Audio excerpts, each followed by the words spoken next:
So this is a rose that I've not sewn together yet. So this is what it looks like. So I'll go through it step by step so that you can see how to do them. I'll just move that out of the way. This is Blossom just here, just off camera under the blanket. So if it moves, it's Blossom's fault. Right, so you start with a chain of approximately 60.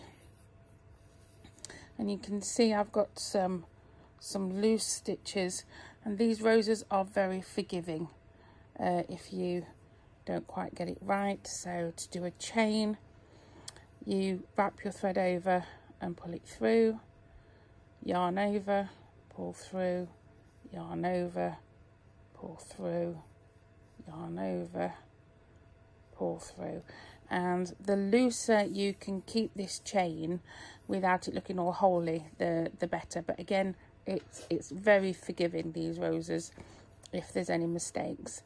So the first thing we're going to do is count 4 stitches. That doesn't include the one on your hook. So that's 1, 2, 3, 4. So you're going to pop your hook through, just through the top part of that loop, wrap your yarn over and do a slip stitch to bring it through. Now this is my interpretation of somebody's handwritten instructions, so this is what it said. So then you're going to chain 4, so 1, 2, I hope you can see this okay, 3, 4, then you're going to miss 4, 1, 2, 3, 4. We'll go through the 4th one and then do a slip stitch to make a loop. So you chain 4, 1, 2, 3, 4. Miss 4 on your main chain, 1, 2, 3, 4. And again, if you do 3 or 5, it's really forgiving, it doesn't matter. Now it's not a slip stitch, it's a single crochet. I want to call it a crochet, but so 1, 2, 3, 4. Miss 4, 1, 2, 1, 2, 3, 4 ish, and then do a single crochet. Okay, so if I bring the orange one back, that is the chain, the base chain, and these stitches sit on this loop. So I'll finish that and then I'll come back to you. This is all now finished. And it's just look that I've actually reached the end and it's all worked out. On the other 30 or 40 I've done, a lot of them it's not fitted perfectly, the chain 4 and miss 4. So, but if it doesn't, just check when you get to your last 2, and all I've been doing is dividing that by 2 and just doing my last 2. And I'll repeat again, these are very forgiving, so they don't have to be perfect. So what we're going to do now is this part. And these they can either be trebles or half trebles, whichever one you feel most comfortable doing. So we just do 1 chain to turn.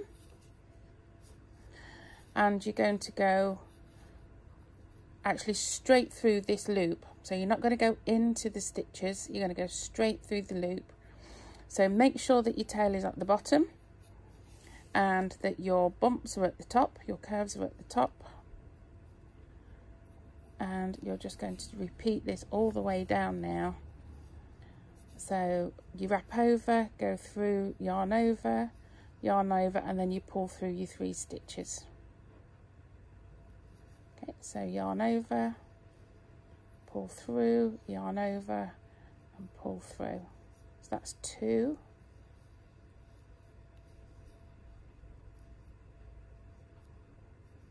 3. Again, if you do it too tight, it makes it harder to pull them through. So yarn over, pull your yarn through, yarn over, pull through all the 3 stitches. Managed to pull another one up, sorry. So yarn through, so 1, 2, 3, 4, and pull through. And what I'm doing is I pull my hook up and my work down so that it elongates that stitch. Let's see if I can show you that. So yarn over, you go through, bring your yarn forward, wrap over, and I pull down with my left hand and up with my right hand so that it elongates those stitches all the way through. So approximately 10, because I've lost count now on how many I've done. So we've got approximately 1, 2, 3, 4, 5, 6, 7. You can pull it round a bit more if you're running out of space. 7, 8,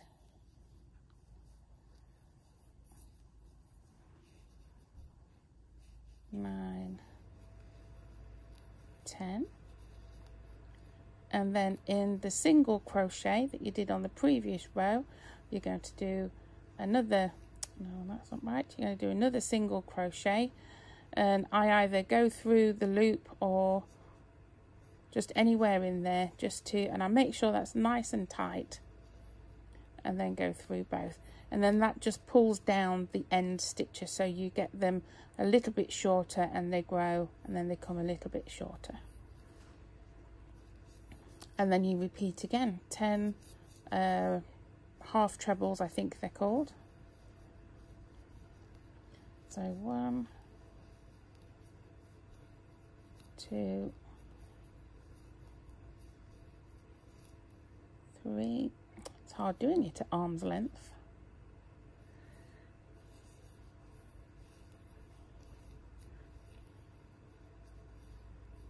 4,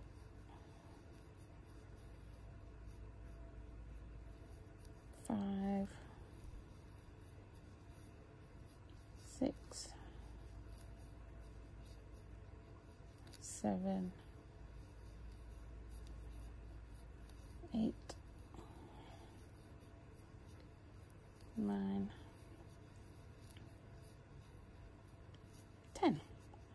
So once you've done your, so there's your 2 10s. Get that tail out the way, and you can see that it's kind of gone down, so they do look like petals. So into this single crochet you did on the previous row, you're going to go through and pull through, yarn over and pull through both stitches, and just make sure that's nice and tight, and you continue all the way down until you get something that looks like this, and it should curl. It should look quite curly. So here I've just finished my last one, and we've got that 4 that we made right at the very beginning, and you just do a slip stitch through that bump, I call it, and then finish off. And the trick here is to leave a long enough tail, so I know you can't see this, but I'd say a good metre, so that you can sew the rows up. So once I've cut the thread off, I pull that all the way through, and there we have. Now the trick is to roll it up. So this is the front. Sorry, let me hold it up for you. So that's the front and that's the back. So you can see the back's a bit bumpier. And trying to keep your sewing thread right in the middle, I just roll them up until I've got like a bud, until I've got enough to kind of hang on to, and then I just start placing the petals, uncurling it as I go, making sure that tail stays in the middle.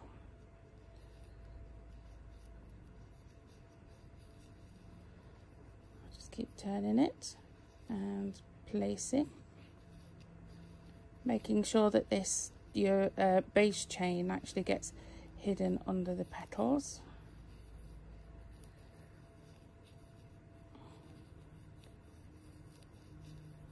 There we go. So that's your rose. You can mess around with it a little bit if you like. And then what I do with this tail is I wrap it loosely round,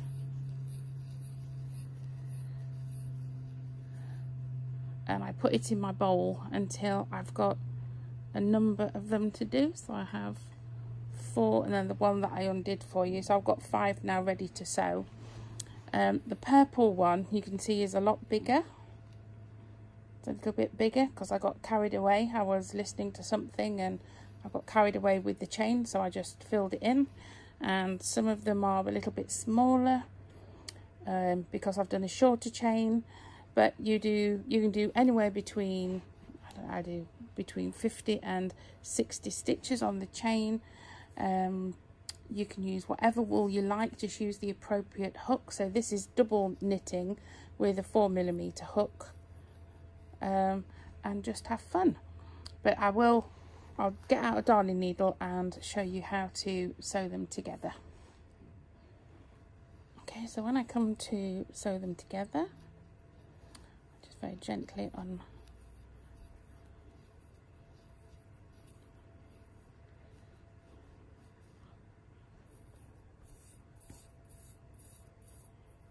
So any darning needle with a big eye. I do like one that's got a bit of a point, just because it helps it go through any tough parts of the crocheting.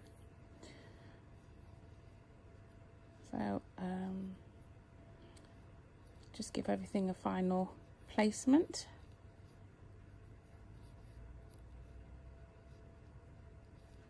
And then I turn it over and hold it, and I don't know if you can see the you've got your base chain there and a base chain there and a base chain there. I start from the center and I make sure I go through all the base chains. That's the bottom of the petal.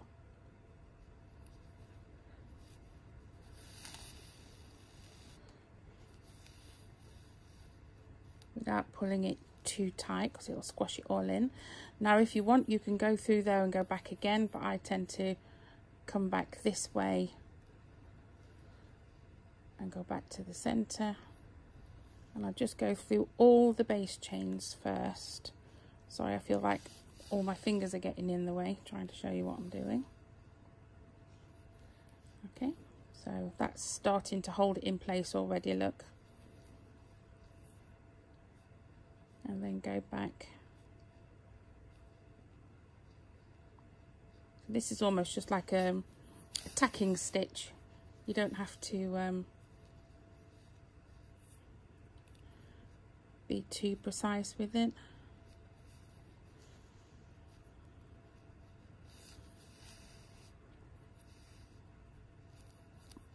Just be careful you don't catch your petals.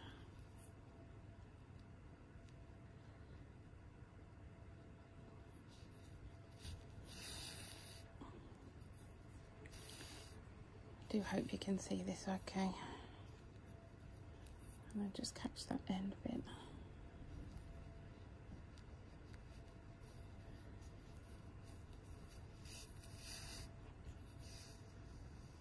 There we go. So that there, the roses, that is not going to come apart. But if you feel it's still, you know, that these petals here are still a bit floppy, you can,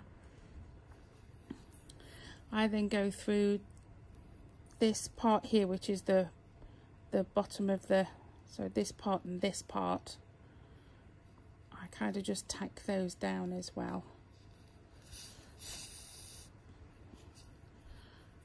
Just so that it keeps them, but it's important you don't pull this bit too tight. You don't pull your thread too tight, or you're going to concertina your rows up. And I suppose if you really wanted to, you could do this all in one go, but I like to just tack it together, and then I can check that it's, you know, it's looking like a rose. Oh, that bit slipped a little bit, but yeah, there you go. Before I do sort of like final tacks in it. Oh, I'm almost up. So I'm going to put some bigger tacking stitches in. And of course, if you're using the same colour thread, if your tail's big enough, it's going to all match in. And then once we've done this, before you cut your thread off, we actually add a safety pin so that it can be pinned to a lapel or a bag or a you know, a coat, or so there we go. That's I'm just going to put a tacking stitch through the centre. I'm not so happy with that middle bit. Just to tack that down. And each one you do will be different. There, see, that looks better. So of course we'd weave in this tail at some point. Let me just get a safety pin. Oh, I've got a big one left. So the idea with the safety pin is that if you're opening it, it's this part that we want to sew to the flower. And I always have the head facing to my left.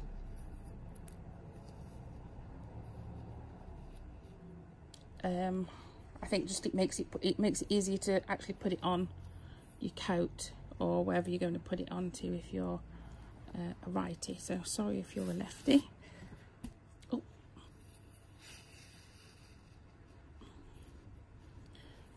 So right, we're just going to do little tacking stitches. Remember, it's on the bit that doesn't open. And again, we're only talking about, I don't know, a couple of grams worth of wool here, so it doesn't need to be, you know, army strength stitches on here.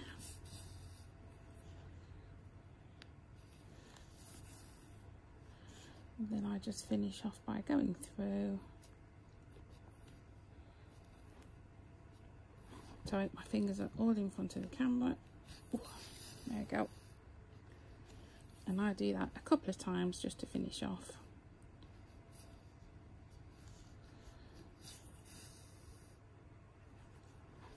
And I've lost my scissors. There we go. Trim off. Tuck that down there for the time being, and there's our rose all dude.